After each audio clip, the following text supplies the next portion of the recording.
waliozaliwa sasa yatamanini maziwa ya akili yasiyokushiwa, ili kwa hayo mpate kukulia wokovu.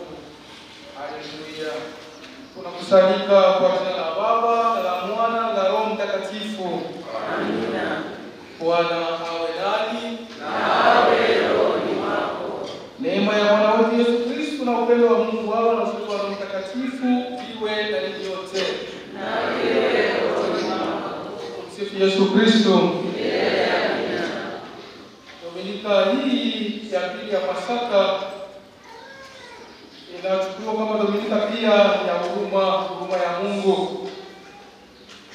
Muombe Mungu ili atusamehe makosa yetu, atuhurumie sisi ambao ni wanyonge, na vile vile sisi wenyewe kwa wenyewe tusameane,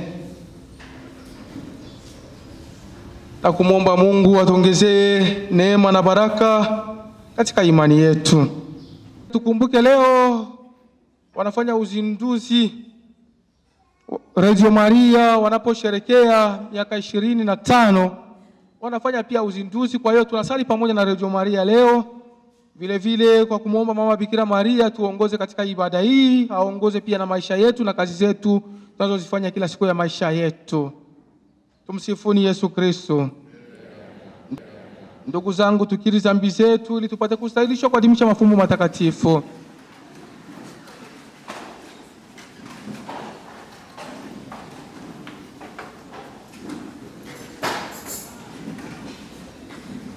Na mungamia Mungu Mwenyezi,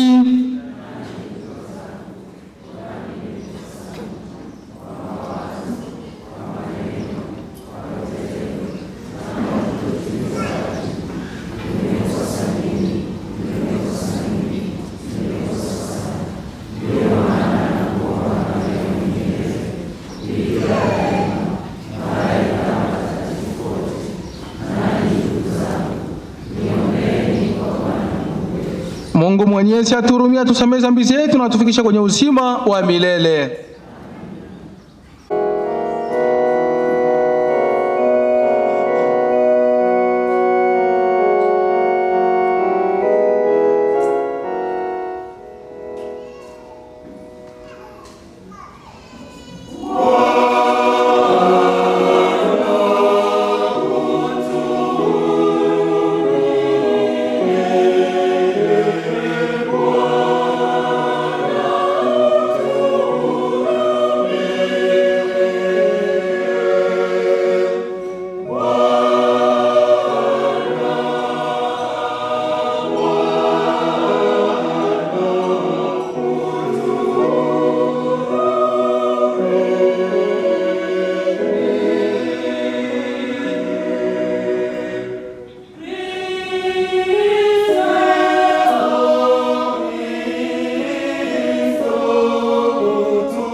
Tuombe.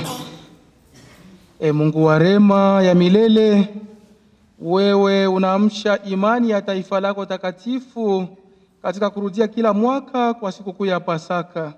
Tunakuomba uongeze neema uliolijalia ili wote watambue kwa uelewa sahihi thamani kuu ya ubatizo uliowatakasa, ya Roho aliyewazaa upya na ya damu iliyowakomboa. Kwa njia ya Bwana wetu Yesu Kristo mwanao, anayeishi na kutawala nawe katika umoja wa Roho Mtakatifu, Mungu milele na milele.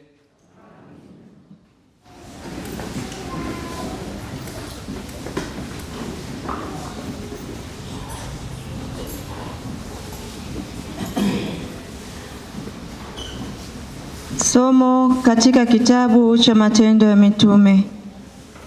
Kwa mikono ya mitume zilifanyika ishara na maajabu mengi katika watu, nao wote walikuwako kwa nia moja katika ukumbi wa Sulemani, na katika wote wengine hapana hata mtu mmoja aliyethubutu kuambatana nao, ila watu walioadhirisha walioamini wakazidi kuongezeka kwa Bwana, wengi wanaume na wanawake, hata ikawa katika njia kuu hutoa nje wagonjwa na kuweka juu ya majamvi na magodoro, ili Petro akija ngawa kivuli chake kimwangukie mmoja wao. Nayo makutano ya watu wa miji iliyoko kando kando ya Yerusalemu wakakutanika, wakileta wagonjwa nao walioudhiwa na pepo wachafu, nao wote wakaponywa. Neno la Bwana.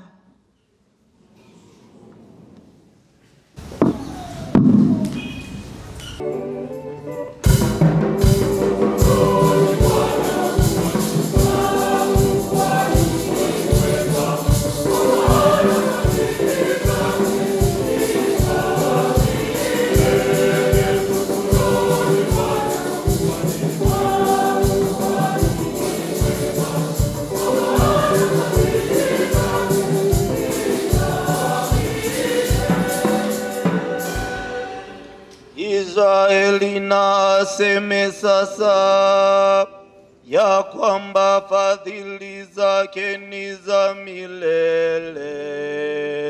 Mlango wa Haruni na waseme sasa ya kwamba fadhili zake ni za milele. Wamchao Bwana na waseme sasa ya kwamba fadhili zake ni za milele.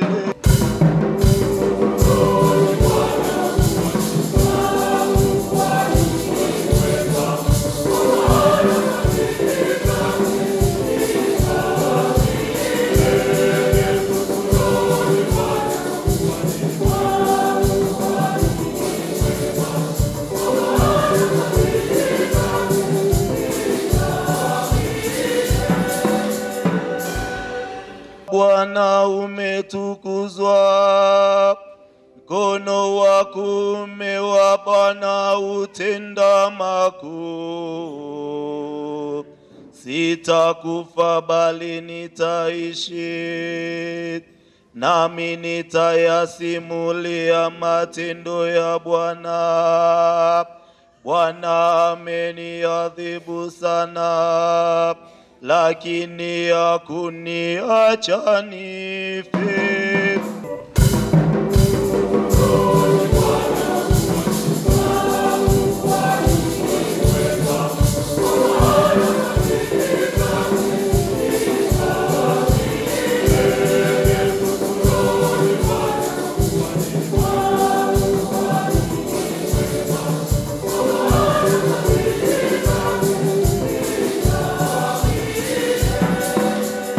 Jiwe walilolikata waashi, limekuwa jiwe la pembeni. Neno hili limetoka kwa Bwana, nalo ni ajabu machoni petu. Siku hii ndiyo aliyoifanya Bwana, tutashangilia na kuifurahia.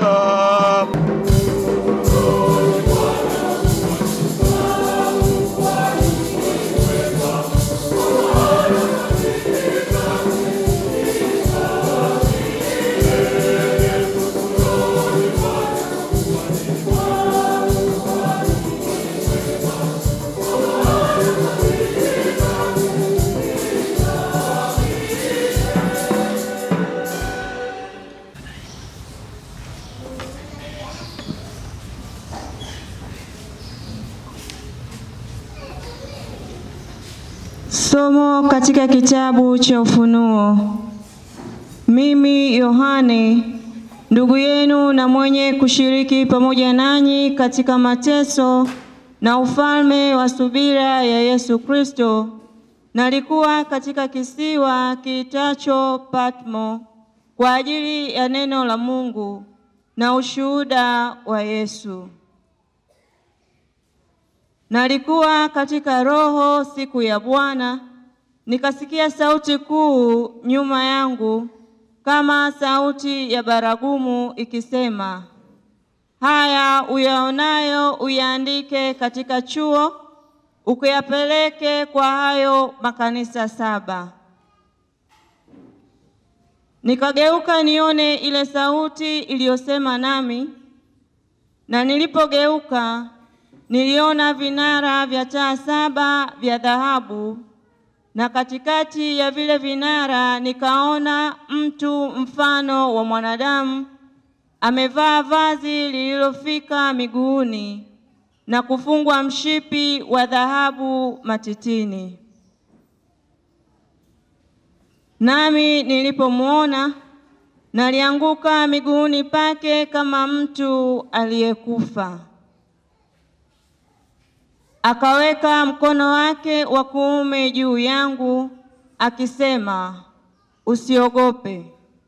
Mimi ni wa kwanza na wa mwisho na aliye hai, nami nalikuwa nimekufa, na tazama ni hai hata milele na milele. Nami ninazo funguo za mauti na za wakuzimu. Basi uyaandike mambo hayo uliyoyaona, nayo yaliyopo, na yale yatakayokuwa baada ya hayo. Neno la Bwana.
Takatifu lilivyoandikwa na Yohane.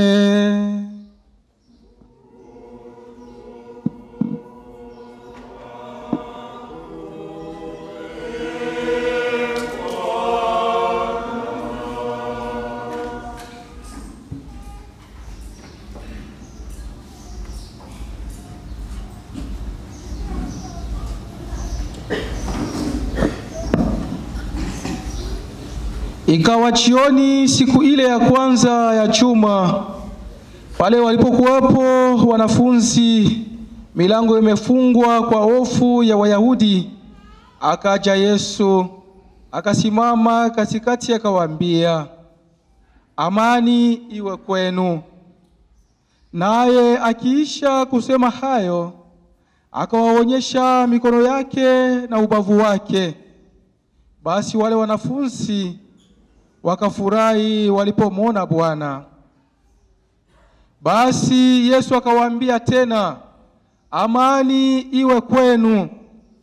Kama Baba alivyonituma mimi nami nawapeleka ninyi.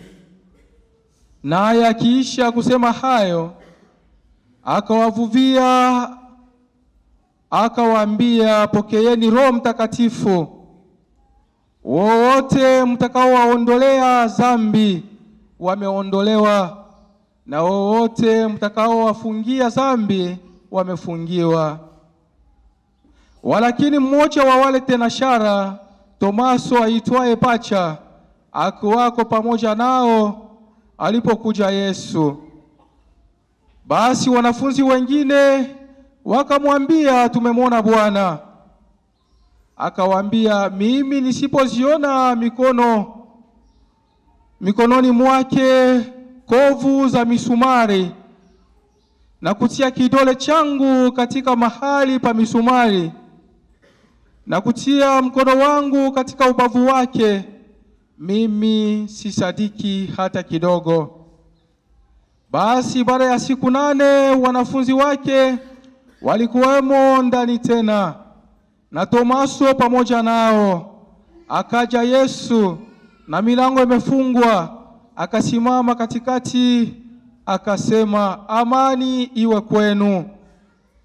Kisha akamwambia Tomaso, lete hapa kidole chako, uitazame mikono yangu, ulete na mkono wako utie ubavuni mwangu, wala usiwe asiyeamini bali aaminie.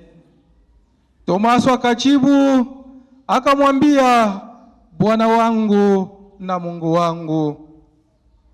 Yesu akamwambia, wewe kwa kuwa umeniona umesadiki. Waheri wale wasioona wakasadiki.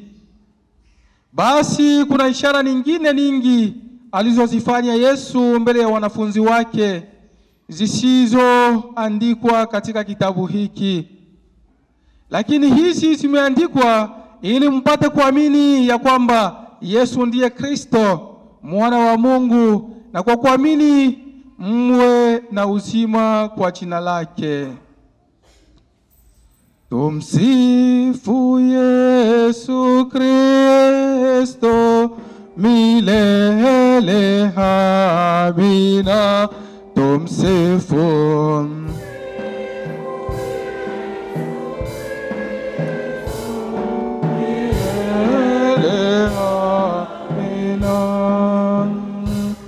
Tumsifu Yesu Kristo milele, amina. Tumsifu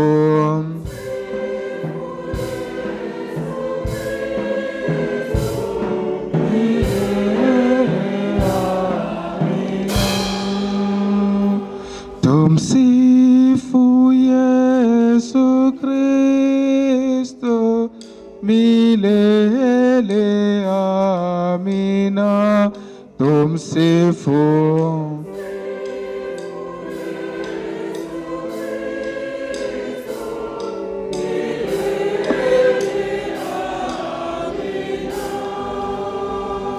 tuketi.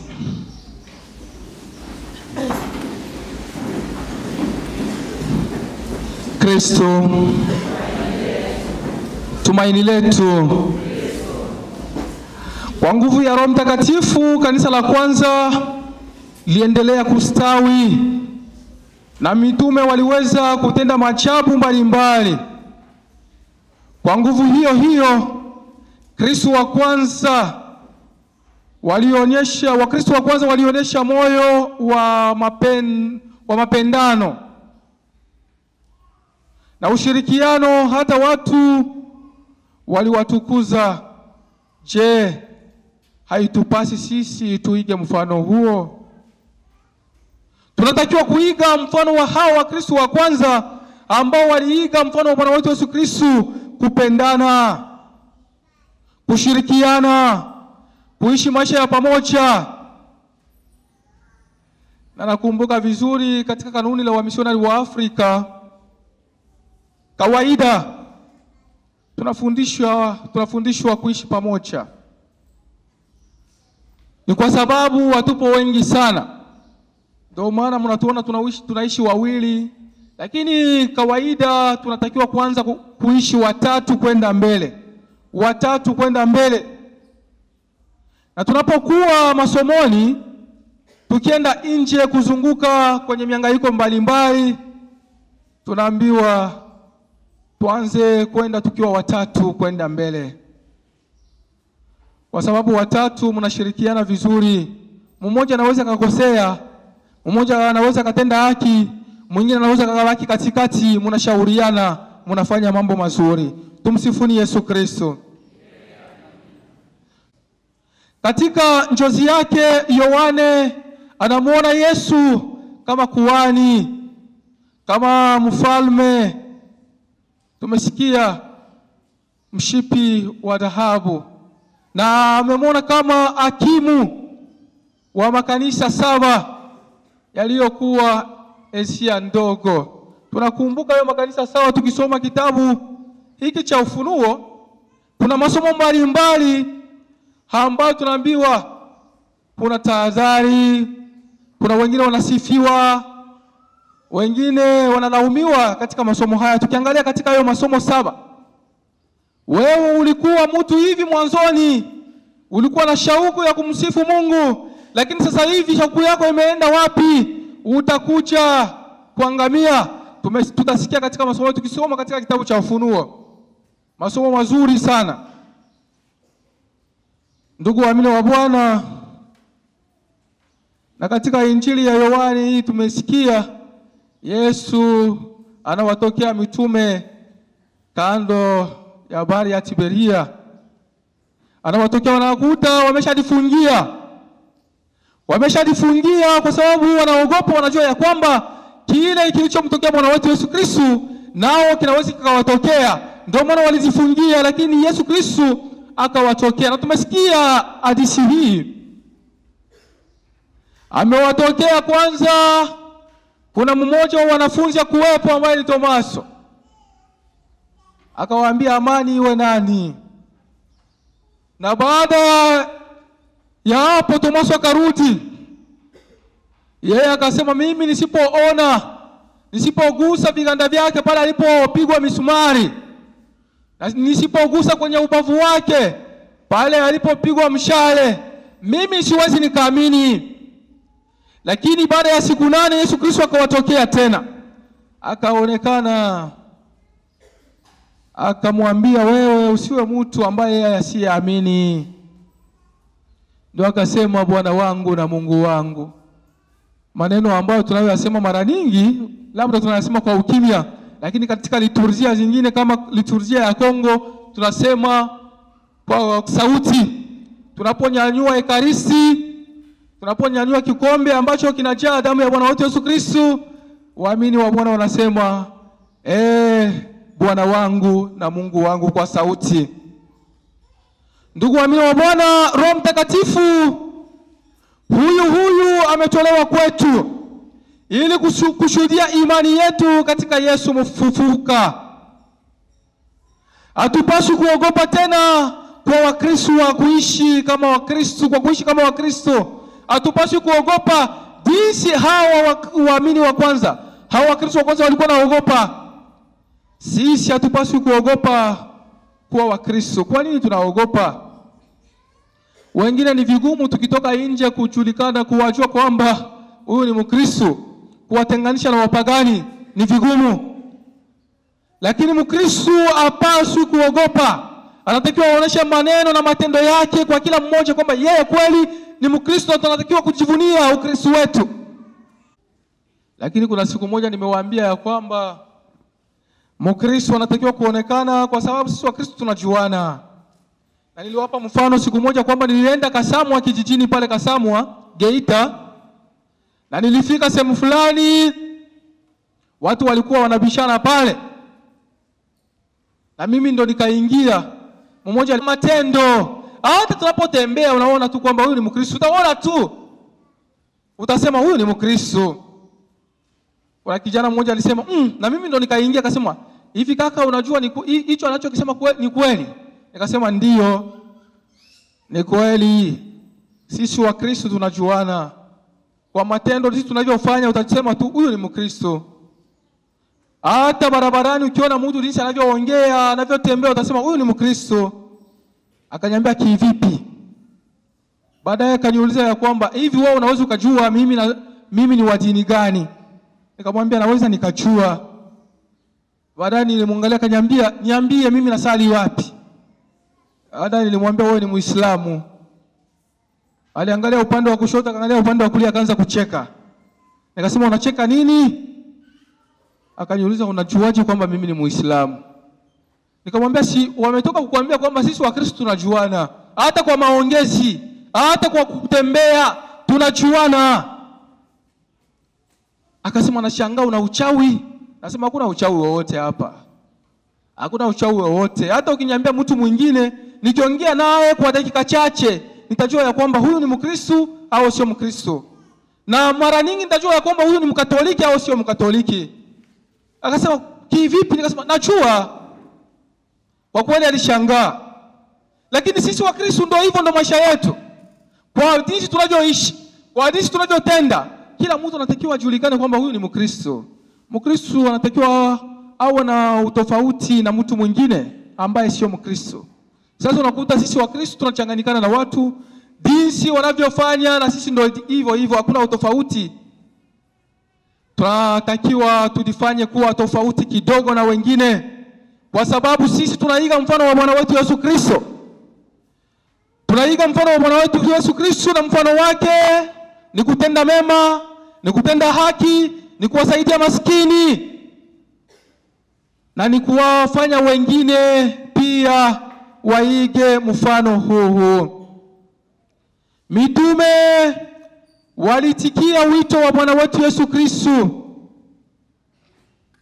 Bwana anatuhakikishia uwepo wake na tunaweza kumtegemea daima. Kwa kuwatokea wafuasi wake waliokuwa wanaoga, wamejifungia ndani ya nyumba kwa kuogopa hawa watu wasije wakawaua kama jinsi walivyomuua, Bwana anatuhakikishia kwamba yeye atakuwepo, atakuwa pamoja nasi daima hata mwisho wa maisha yetu. Na mitume wameitikia wito huu wa Bwana wetu Yesu Kristo. Walianza kutangaza habari njema ya Injili. Wakaenda, tutasikia Injili zinazofuata huko mbele, kwamba baadaye walitoka wakati walipopata Roho Mtakatifu, wakati wa Pentekosta, walitoka wakaenda sasa hata wakuogopa tena, wakaenda kutangaza habari njema kwa watu wote. Waliendelea kupigwa, na tunajua historia ya mitume. Tunajua historia ya mitume. Tuseme wote, wengi walikufa kifo kibaya kwa kutangaza habari njema. Jinsi Bwana wetu Yesu Kristo alivyotundikwa, tunajua Mtakatifu Andrea aliwekwaje, naye aliwekwa msalabani. Mtakatifu Andrea alitundikwa kichwa kikawa chini, na alisema ya kwamba ili kuwa tofauti kidogo na Bwana wake Yesu Kristo, yeye aliwekwa msalabani lakini kichwa kikawa chini, miguu juu. Wengi mitume walitundikwa, waliwekwa msalabani, walikufa kifo kibaya. Na ndio maana kila mara mnaona tukifanya misa ya mitume, kumbukizi ya mitume, mnaona kila mara ni mavazi mekundu. Kwa sababu gani? Kwa sababu walimwaga damu yao ilimwagika kwa kutangaza habari njema. Wangapi wamefariki kwa kutangaza habari njema? Niliwapa mfano siku moja kwamba nchini kwangu Kongo, katika mji wa Bunia, mapadri wa misionari wa Afrika waliuawa 7 waliuawa. Tukienda katika jangwa la Tiziuzu huko Algeria, mapadri wa misionari wa Afrika waliuawa na watu kwa kutangaza habari njema. Na hapo walipokuwa wanatangaza habari njema, walijenga hospitali ambazo hospitali zilikuwa bure, matibabu yalikuwa bure, shule bure, lakini waliuawa na watu wa huko. Wangapi wameuawa? Nchini Kongo tena huko katika mji wa Beni, mapadri wa shirika la hawa mapadri wanaotusaidia misa Assumptioniste, hawa mapadri wa mwananchi waliuawa. Wengi wamekufa kwa sababu ya kutangaza habari njema, kwa sababu watu hawapendi kusikia ukweli. Na mtu kila wakati ukimwambia ukweli anakuchukia. Anapenda umupambe, umwambie ndio unafanya vizuri hata anapofanya vibaya. Wengi tupo hivyo, tunapenda tuusifiwe tu. Wengi kwa kutangaza habari njema wanakufa, wanapoteza maisha, lakini hapa tumeambiwa tusiogope. Yesu Kristo atakuwa nasi kila siku. Na siku moja nimewaambia kwamba nawapenda sana mapadri na maaskofu wa Kongo. Siku moja nimewaambia hapa Isegenge kwa sababu ya kusema ukweli. Tulitahidi tusisite, tusiogope kutangaza habari njema. Tutangaze hata kama itatuletea kifo, tukubali kufa kwa sababu ya Injili. Tumsifu Yesu Kristo. Tukubali kufa kwa sababu ya Injili. Hawa mitume tutasikia siku ya Pentekoste watatoka sasa. Hapo walikuwa wameogopa, lakini Yesu Kristo amekuja, amewaambia amani iwe nani. Na baada ya hapo tutasikia wataanza kutoka sasa, kwenda kutangaza habari njema bila kuogopa. Watauawa wengine, lakini wataendelea. Na ndio maana sisi tupo sasa hivi tunatangaza habari njema. Tumetokea kwao huko, tumeiga kwao ili tutangaze habari njema. Kukutana kwao na Bwana wetu Yesu Kristo kulibadilisha kabisa maisha yao. Wanaelewa kwamba wameitwa kuwa jumuiya ya kushirikiana. Wameelewa kwamba wameitwa kusali pamoja na kumtafuta Mungu. Ni huruma hii tunayoalikwa kuikaribisha katika maisha yetu. Ni kama nuru ambayo lazima iangaze kati ya wanadamu ili wampe Mungu tukufu. Somo la pili limechukuliwa kutoka katika kitabu cha Ufunuo. Ili kuelewa hilo, tunapaswa kujua kwamba kitabu hiki kiliandikwa kwa ajili ya Wakristo walioteswa sana, waliopitia magumu sana. Ndio hii habari njema ambayo tumesikia katika somo la pili. Mtakatifu Yohane anawalika kushikilia imara licha ya majaribu, licha ya mateso wanayopaswa kuteseka. Kipaumbele kabisa ni kurudi kwenye moyo wa imani katika Kristo ambaye alikufa na kufufuka tena. Ni kwa kuangalia msalabani ndipo tunaanza kuelewa sasa. Kwa kifo na ufufuko wake, yeye ni mshindi juu ya kifo na dhambi. Ni kwa ushindi huu kwamba anataka kutuhisisha.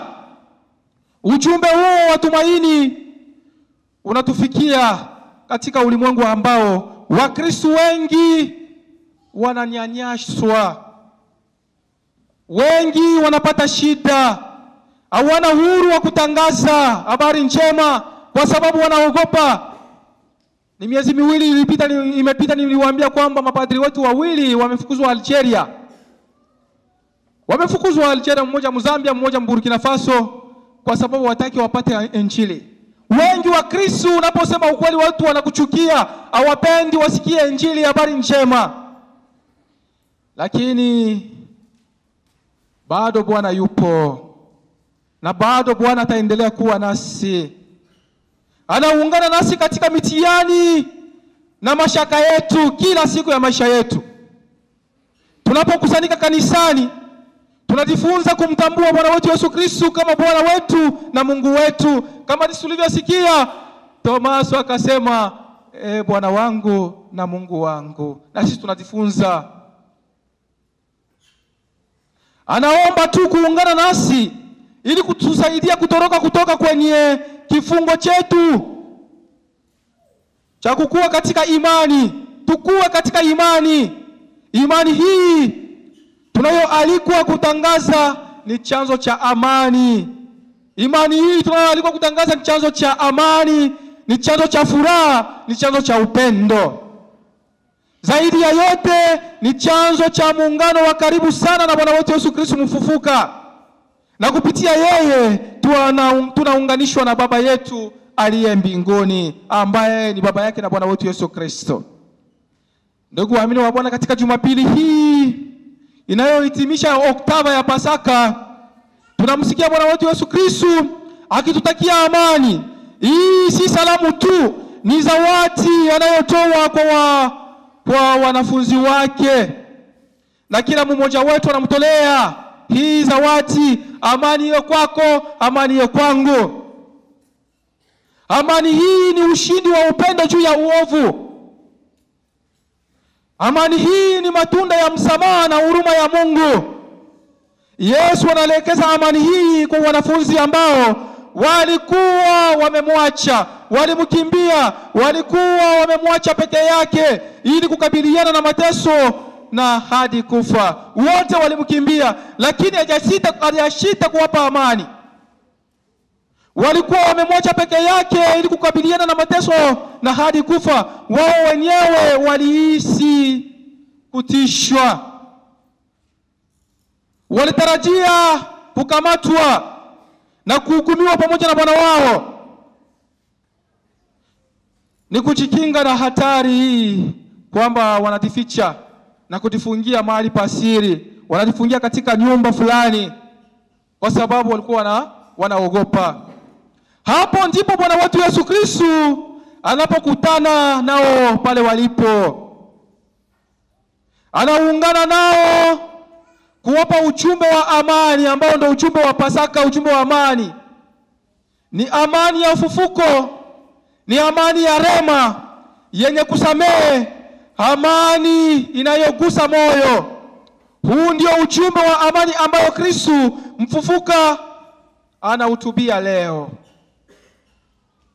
Tunahitaji, kwa sababu tunaishi katika ulimwengu wenye uadui au usiojali imani ya Wakristo. Jaribio linabaki kuwa kubwa sana kuchondoa na kukaa kati yetu wenyewe. Tunapoendelea kusoma Injili hii, tunagundua kwamba Yesu alifanya jambo la kushangaza zaidi. Alituma wanafunzi wake kwenye misheni kwenda kutangaza Injili, kama vile Baba alivyonituma mimi, nami nawatuma nini.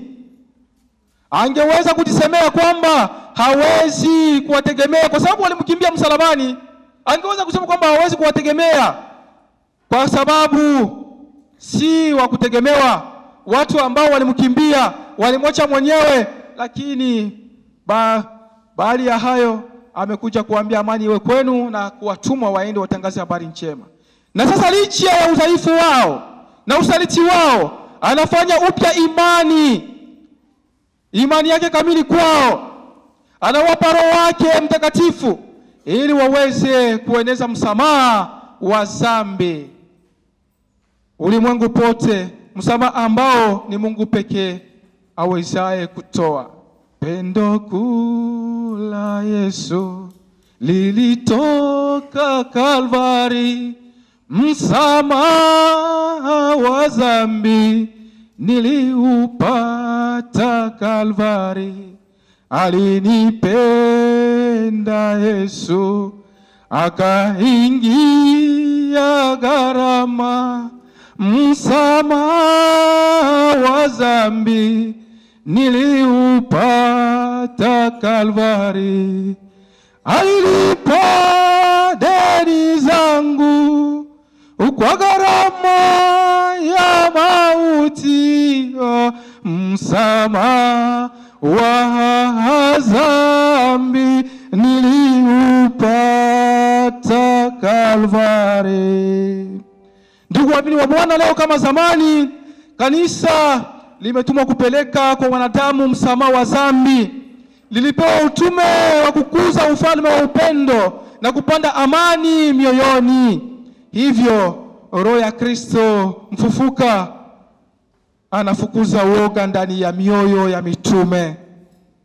Anawasihi waondoke chumba cha juu, chumba cha kujificha, ili waende kutangaza injili kwa watu wote. Na sisi leo tumealikwa, tumetumwa twende tutangaze habari njema kwa watu wote, bila kuogopa mtu yoyote, bila kuogopa kitu chochote, lakini tuwe wa kweli tu na tuwe watenda haki. Tumsifu Yesu Kristo.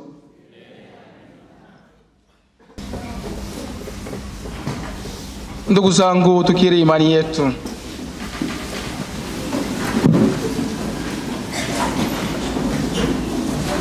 Nasadiki kwa Mungu mmoja,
ndugu zangu, tumwombe Mungu Baba Mwenyezi asikilize kwa wema sala zetu kwa ujumbe wa Yesu Kristo Bwana wetu.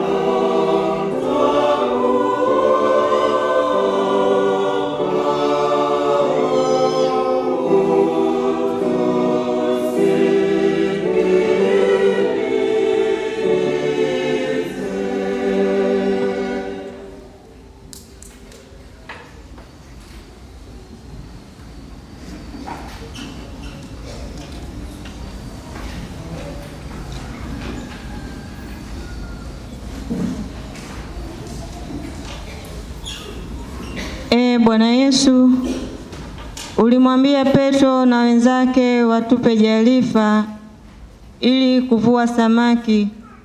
Utusaidie katika shughuli zetu za uchungaji ili kuwaongoza wenzetu kwako, Bwana.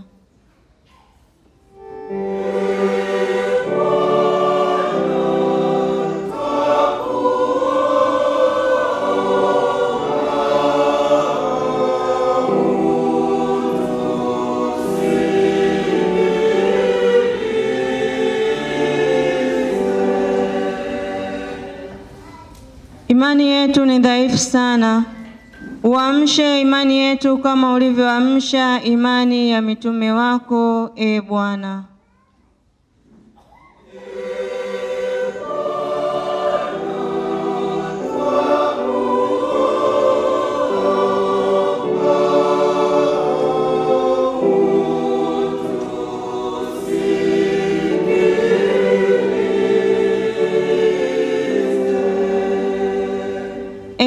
Yesu mfufuka, Mtume Tomaso hakutaka kuamini bila kuonyeshwa alama zako.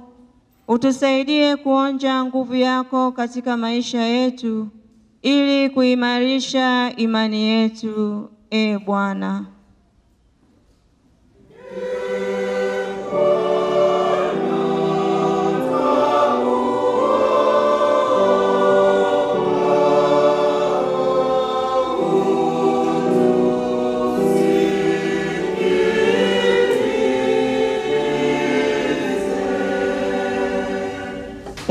Yesu mfufuka, tunawaombea viongozi wetu pia wa kanisa. Tunajua kwamba hawawezi kuamini bila kusaidiwa na neema yako. Utujaze neema yako ili waimarishe katika imani na upendo wetu kwa wenzetu, e Bwana.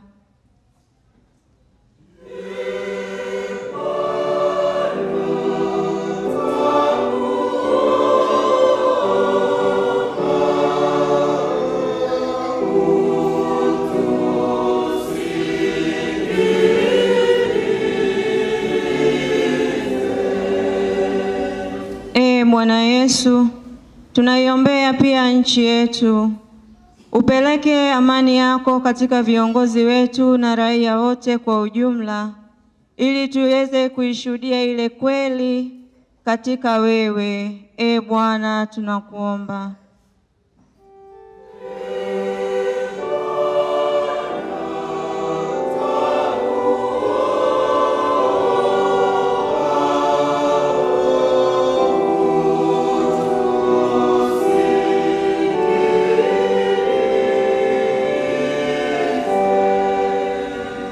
Ulisema wenye heri wasioona na kusadiki. Uimarishe imani yetu ili kutuwezesha kuamini kwa moyo wote. E Bwana, tunakuomba.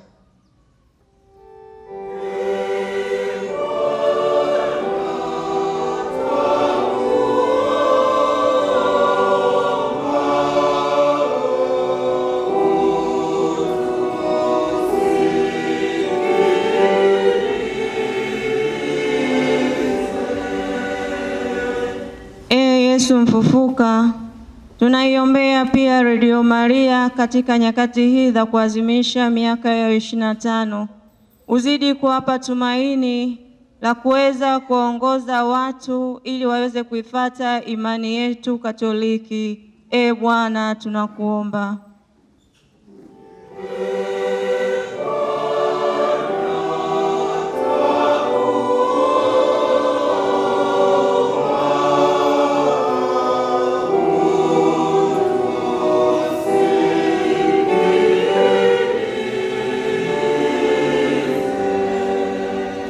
Tunawaombea wagonjwa wote waliokuwepo hospitalini na majumbani. Uwape tumaini lako na kuweza kuiona ile imani na amani uliowajalia mitume wako. E Bwana, tunakuomba.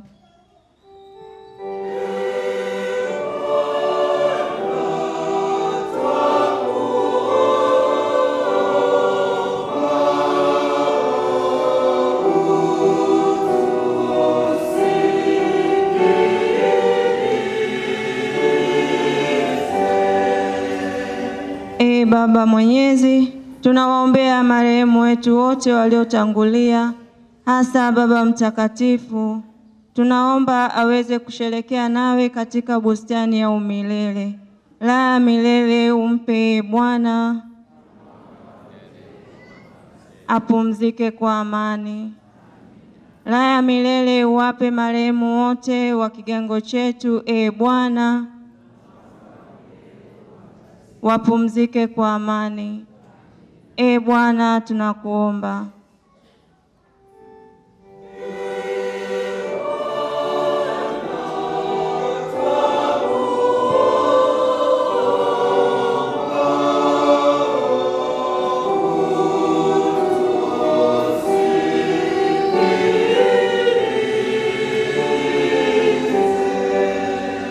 kila mmoja atoe ombi lake kimoyomoyo.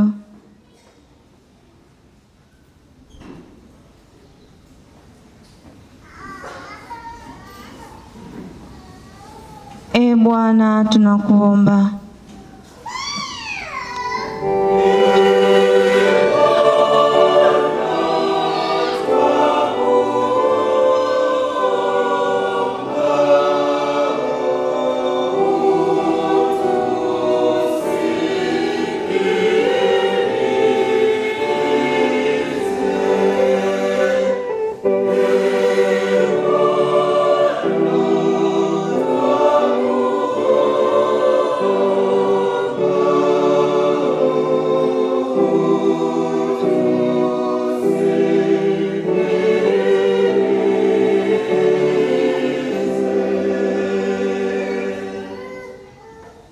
Ee Mungu uliye makimbilio na nguvu yetu, uliashiria wema wote, usikilize sala za kanisa lako.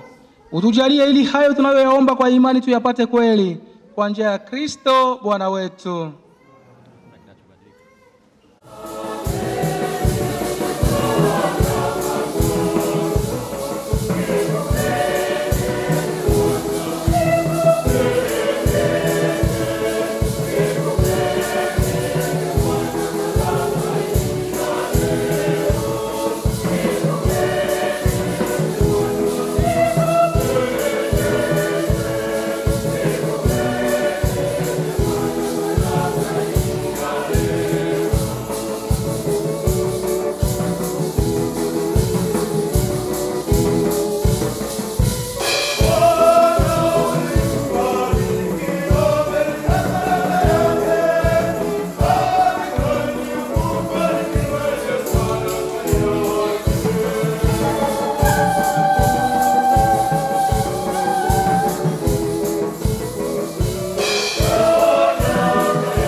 Salini ndugu, ili sadaka yangu na yenu ikubalike kwa Mungu Baba Mwenyezi.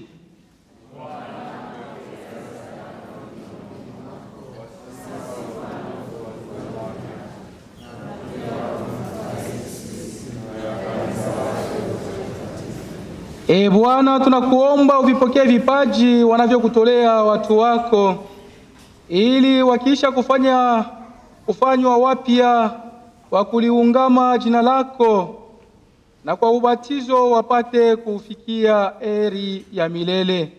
Kwa njia ya Kristo Bwana wetu. Bwana awe nani.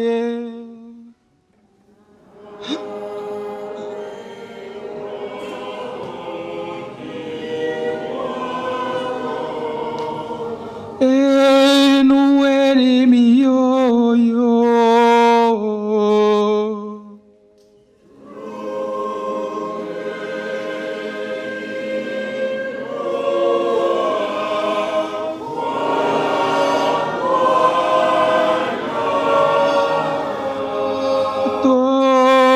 Tumshukuru Bwana Mungu wetu.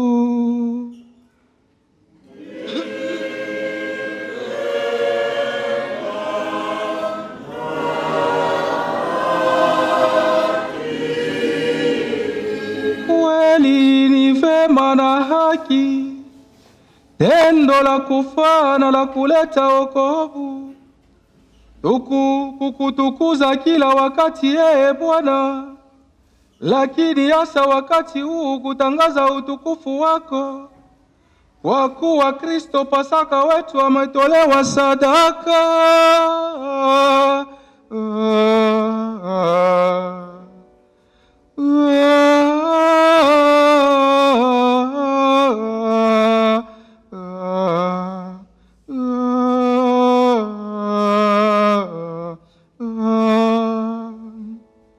Kwa njia yake watoto wa nuru wanazaliwa katika uzima wa milele, na waamini wanafunguliwa makao ya ufalme wa mbinguni.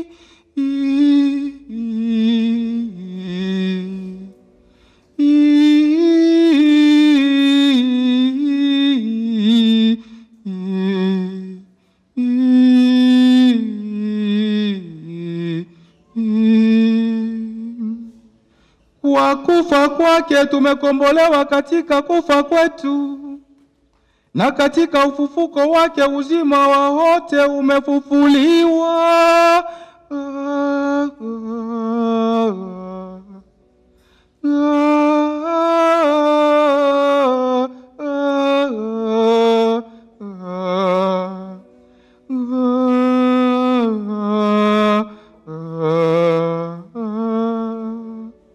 Kwa sababu hiyo, katika upeo wa furaha ya kipasaka, ulimwengu mzima unashangilia.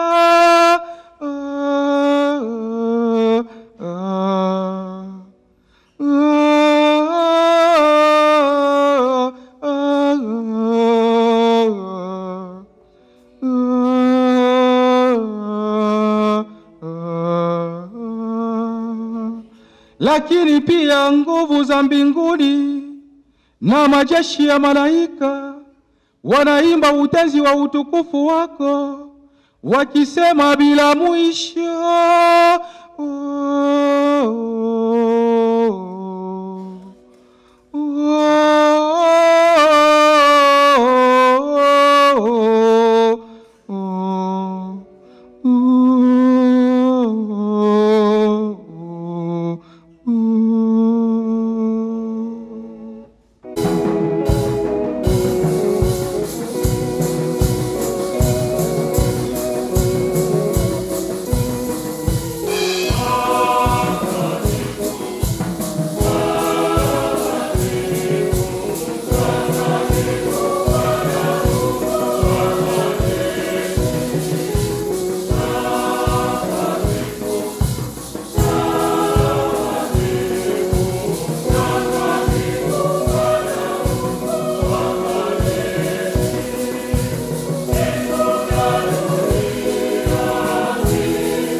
Bwana, kweli umtakatifu na chemchemi ya utakatifu wote, tunakuomba uvitakatifuze vipaji hivi kwa nguvu ya Roho wako, ili viwe kwetu mwili na damu ya Bwana wetu Yesu Kristo.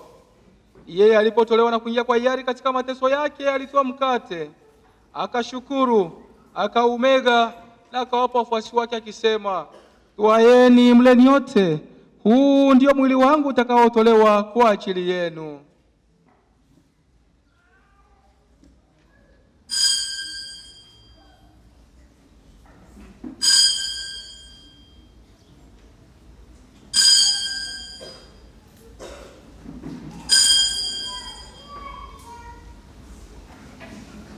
Vivyo hivyo baada ya kula akitwaa kikombe na kukushukuru tena, aliwapa wafuasi wake akisema, twaeni mnyonyote, hiki ndicho kikombe cha damu yangu, damu ya agano jipya na la milele, itakayomwagika kwa ajili yenu na kwa ajili ya wengi kwa maondoleo ya dhambi. Fanyeni hivi kwa ukumbusho wangu.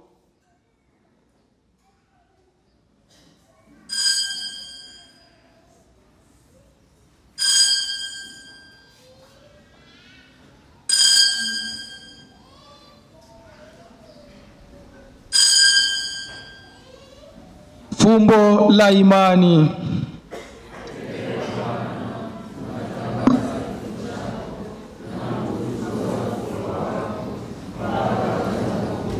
Kwa hiyo Bwana, tunapoadhimisha ukumbusho wa kifo na ufufuko wake mwanao, tunakutolea mkate wa uzima na kikombe cha wokovu. Tunakushukuru kwa kuwa umetustahilisha kusimama mbele yako na kukutumikia. Pia tunakusihi kwa unyenyekevu, ili kwa kushiriki mwili na damu ya Kristo tukusanywe na Roho Mtakatifu tupate kuwa jamaa moja. Bwana, ulikumbuki kanisa lako lililoenea popote duniani, ulikamilishe katika mapendo, pamoja na askofu wetu mkuu Renatus Nkwande na waklero wote. Wakumbuke pia ndugu zetu waliofariki dunia wakiwa na tumaini la ufufuko. Kwa namna ya pekee ndugu zetu marehemu wote tuliowaombea mwanzoni mwa ibada hii takatifu, wakumbuke vile vile. Ukumbuke na wote ambao hawana waombezi, na marehemu wote waliofariki dunia katika huruma yako, wapokee kwenye nuru ya uso wako. Tunakuomba utuhurumie sisi sote, ili pamoja na Maria Bikira mwenye heri mama wa Mungu, na Mtakatifu Yosefu mume wake huyo Bikira, mitume wenye heri na watakatifu wote waliokupendeza tangu kale, tustahili kushiriki uzima wa milele na kukusifu na kukutukuza kwa njia ya mwanao Yesu Kristo. Par lui, avec lui et en lui. Amen. À toi, Dieu le Père Tout-Puissant, dans l'unité du Saint-Esprit. Amen. Tout honneur et toute gloire pour les siècles des siècles.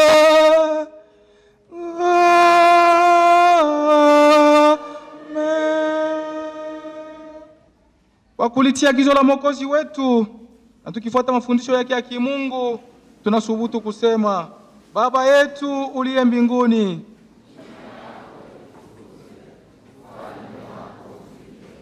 utakalo lifanyike duniani kama mbinguni. Utupe leo mkate wetu wa kila siku. Utusamehe makosa yetu kama tunavyowasamehe na sisi waliotukosea. Usitutie katika kishawishi, lakini utopoe maovuni. Bwana, tunakuomba utopoe katika maovu yote, tujalie kwa wema amani maishani mwetu, kusudi kwa msaada wa huruma yako tupolewe daima na dhambi, wala tusifadhaishwe na jambo lolote, tunapotazamia tumaini lenye heri na ujio wa Mwokozi wetu Yesu Kristo.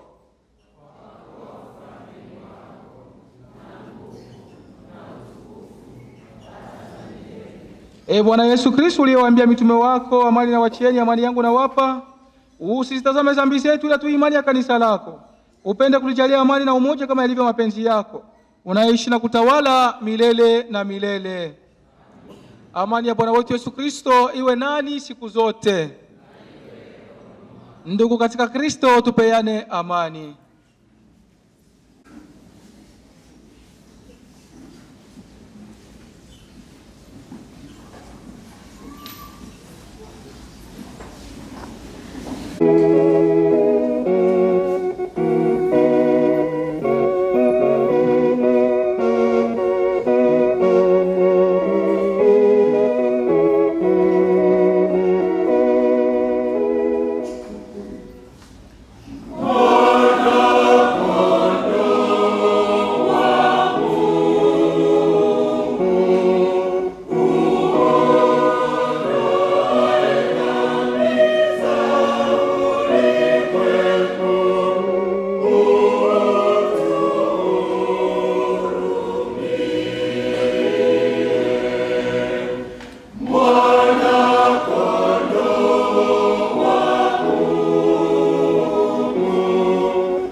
Tazama mwana kondoo wa Mungu. Tazama aondoaye dhambi za ulimwengu. Heri yao walioalikwa kwenye karamu ya mwana kondoo.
Ulete mkono wako utie ubavuni mwangu, wala usiwe asiyeamini bali aaminie. Haleluya. Tuombe.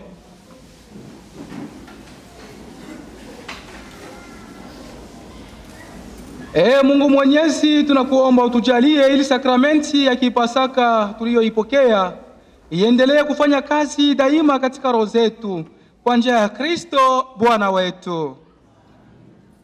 Mheshimiwa sana wakili paroko Baba Josefu, wapendwa sana sister halmashauri wa Lake Kigango na waamini wenzangu Kristo, tunayo furaha kubwa kumshukuru Mwenyezi Mungu siku ya leo kwa ajili ya maadhimisho ya Radio Maria katika Jimbo Katoliki la Mwanza. Basi na machache sana fadha na misa nyingine, kwa hiyo naomba tu mniazime masikio yenu ili tufahamu haya machache. Kwanza, Radio Maria ina salamu. Salamu zake ni pamoja na Radio Maria tunaita sauti ya Kristo nyumbani mwako. Hii ni salamu ya duniani kote. Lakini pia kila kampeni tunakuwa na salamu, na kampeni ya mwaka huu ya marathon, nikisema marathon 2025 tunasema mama wa matumaini. Marathon 2025. Lakini tuna salamu yetu ya maadhimisho, kuanza maadhimisho ya kuelekea jubilei kuu ya miaka 25 ambao tunasema miaka 20 ya Radio Maria. Tunaitika wana Mwanza tuamke tumsaidie Mama Maria. Miaka 20 ya Radio Maria Mwanza. Wapendwa sana ndugu zangu, katika kipindi hiki naomba tuinue mioyo yetu, tuungane na Bikira Maria kutambua ukuu wa Mungu katika maisha yake, akibujikwa na maneno ya utenzi wa sifa kumshukuru Mungu, utenzi wenye maneno matamu ya tafakari unaosema: moyo wangu wamwadhimisha Bwana na roho yangu inafurahia Mungu Mwokozi wangu. Wapendwa taifa la Mungu, naomba nichukue muda mchache sana mfahamu kuhusu Radio hii Maria.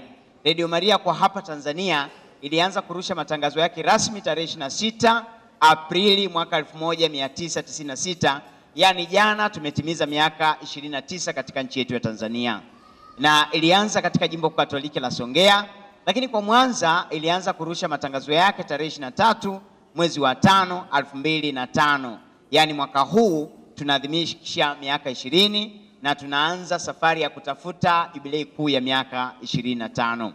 Radio Maria ni chombo cha uinjilishaji chenye lengo la kumsaidia Bikira Maria katika kazi yake ya kumtangaza Kristo kwa watu wote kila mahali, na Radio Maria inawezesha habari njema ya wokovu na upendo kuwafikia watu wengi kwa muda mfupi kupitia teknolojia rahisi ya redio.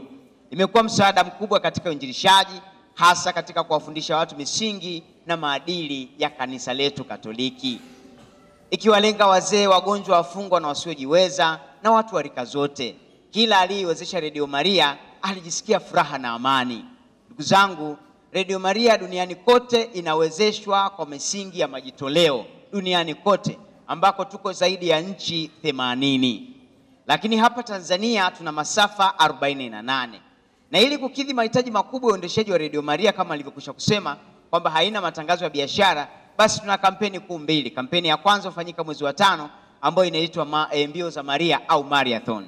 Na siku ya leo Baba Joseph, Padre Joseph atazindua maadhimisho ya miaka 20, lakini pia atazindua maadhimisho ya kampeni ya marathon ambayo itaendeshwa kwa miezi miwili, ambayo kitaifa inazinduliwa katika Jimbo Katoliki la Moshi, na kijimbo hapa Mwanza tunazindua katika parokia teule hii ya Isegeng.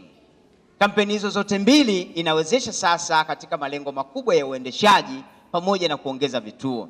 Wapendwa taifa la Mungu, tunapomshukuru Mwenyezi Mungu kwa maombezi ya Bikira Maria kuwepo Radio Maria katika jimbo letu, tunapenda pia kutumia muda huu kuwashukuru sana, kumshukuru Mhashamu Askofu Mkuu, mapadre kwa namna ya pekee, Father Joseph, padre aliyetuongoza adhimisho la sadaka ya misa takatifu. Daima amekuwa kipaumbele kumtetea Mama Maria. Baba, tunazidi kumuomba Mama Maria aendelee kukuongoza katika utume wako. Lakini pia tunawashukuru wana Isegeng. Hebu tujipigie makofi matatu, 1 2 3.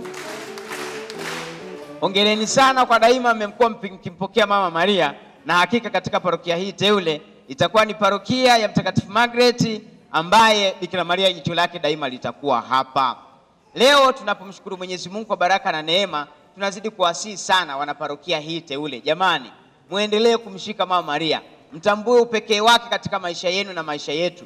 Tushikamane pamoja kufikisha neno la Mungu katika jamii inayotuzunguka. Kwa niaba ya familia nzima ya Radio Maria Tanzania, kwa unyenyekevu mkubwa, napenda kushukuru sana Baba kwa kuendelea kubahatika kuwa nasi mara kwa mara katika utume wa Radio Maria, na Mungu akubariki. Na waamini wote, viongozi wetu wa parokia hii ya teule, pamoja na viongozi wa jumuiya ambao wametupokea tulivyokuwa katika matembezi, ingawa basi baadaye baadhi yao walifikiria labda tunafuata tuela, tulikuwa tunamsimika mama katika nyumba zenu. Matukio machache ambayo tunao katika mwaka huu ni pamoja na tukio hili ambalo lina uzinduzi siku ya leo, lakini tarehe 31 tutakuwa na tukio kubwa la matembezi kutoka parokia Nyakahoja kwenda katika parokia ya Kidumba. Katika kipindi hiki cha maadhimisho tunalenga kusanya shilingi milioni 170 kwa mwaka mzima na milioni 80 katika kipindi cha kwanza cha maadhimisho kinachoishia mwezi wa 7. Tunaendelea kushukuru Baba, na sasa Baba Pade, baada ya mimi kumaliza hapa, nitakuomba mpendwa kaka yangu na baba yetu useme neno la uzinduzi wa kampeni hii ya Mariathon pamoja na maadhimisho ya uwepo wa chombo cha mama katika jimbo Katoliki la Mwanza.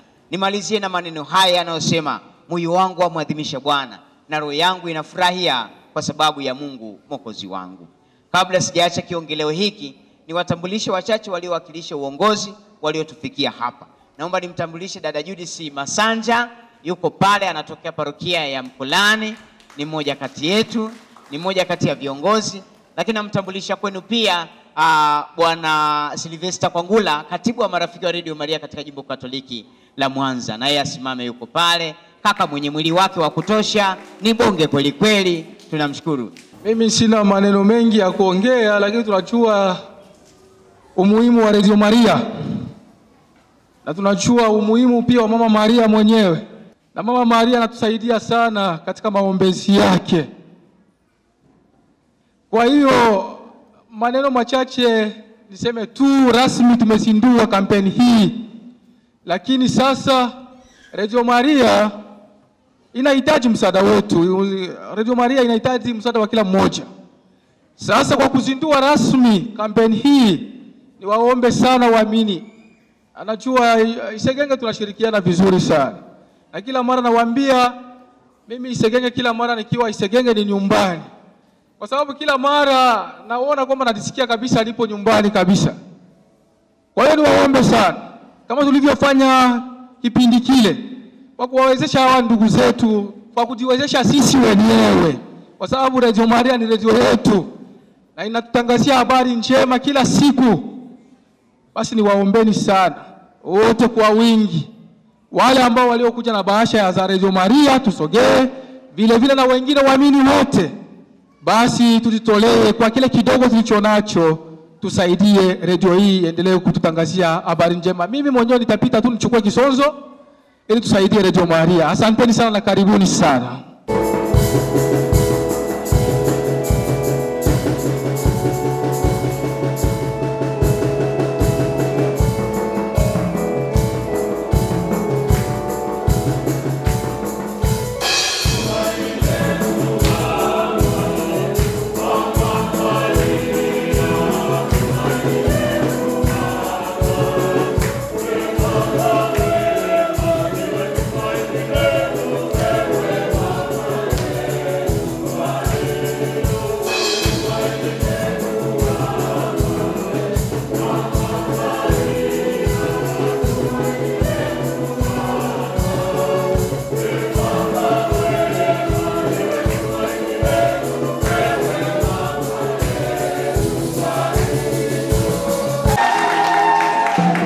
Tunamshukuru sana Father kwa ajili ya kumtafutia mama hela. Amemtafutia mama yake ainjilishe naye.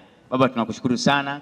Tunawashukuru tena na tena. Wale watakaohitaji bahasha na kadi tunazo, na wale waliozisahau wakija watampa baba yetu hapa mzalendo. Asanteni tena jamani. Mungu awabariki sana. Asante baba.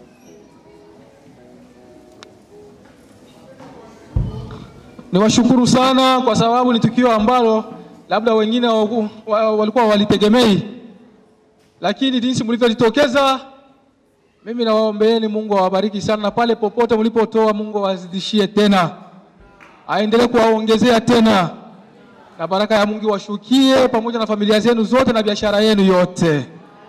Basi tusimame tufunge ibada yetu. Tuchukue sala ya Jubilei.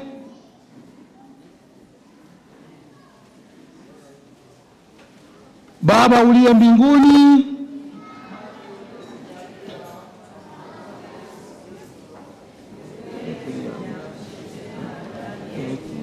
tumaini lenye baraka, mwali wa upendo,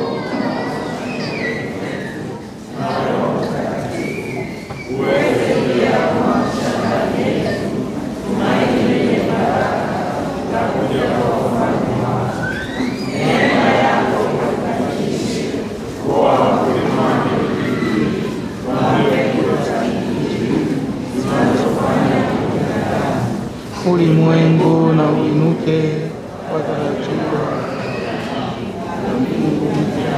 na dunia mpya, nguvu za uovu zishindwa, utukufu wako, neema ya Jubilei ya maujaji wa matumaini, wenye kutamani hazina za mbinguni na kumwaga juu furaha na amani ya mkombozi wetu. Kwa milele usifiwe. Bwana awe nani. Awabariki Mungu Mwenyezi na kuwalinda Baba na Mwana na Roho Mtakatifu.